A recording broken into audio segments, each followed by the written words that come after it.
กดเบิ่งสัญญาณเตือนระบบเผาผลาญเสื่อมเดี๋ยวเบิ่งคลิปนี้ให้จบเดี๋ยวท้ายคลิปมีเทคนิคดีๆให้นำไปใช้เฮามากดเช็คสัญญาณเตือนระบบเผาผลาญเสื่อมนำกันอันที่1คือหอบแอวเกินขนาดสำหรับผู้ชายแมนหลายกว่า36นิ้วและสำหรับผู้หญิงแมนหลายกว่า32นิ้ว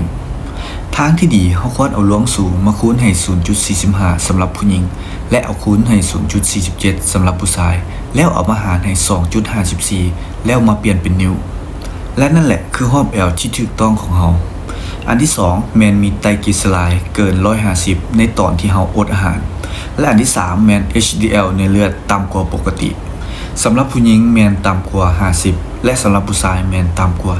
40อันที่4ความดันสูงตัวเทิงเกิน130และตัวลุมเกิน85อันที่5น้ำตาลในเลือดสูงเกิน100ในขณะที่เฮาอดอาหารฟังมึงแล้วเป็นตาตกใจแม่นบ่ถ้าเจ้ามี3ใน5ข้อนี้แสดงว่าเจ้ากำลังเผชิญกับ Metabolic Syndrome และสาเหตุส่วนหลายมาจากการดื้อต่ออินซูลินและภาวะนี้ก็บ่แม่นภาวะลิ้นมันอาจนำไปสู่โรคเรื้อรังต่างๆเช่นความดันเบาหวานหรือแม้กระทั่งโรคมะเร็งและถ้าบ่อยากเสี่ยงต้องเริ่มแก้แบบนี้อันที่1ลดของหวานลดอาหารแปรรูปเพียงแต่เฮาปรับเปลี่ยนอาหารการกินก็สามารถช่วยลดการกระตุ้นของอินซูลินได้หลายแล้วอันที่2แม่นกินเป็นมื้อหลักๆหยุดกินจุกกินจิกเพราะว่ามันกระตุ้นอินซูลินตลอดเวลา3แม่นการเฮ็ด IF เพราะว่าการเฮ็ด IF ช่วยให้ร่างกายได้หยุดพักและที่สำคัญเฮ็ดให้ระบบเผาผลาญเฮ็ดเวียกได้ดีขึ้น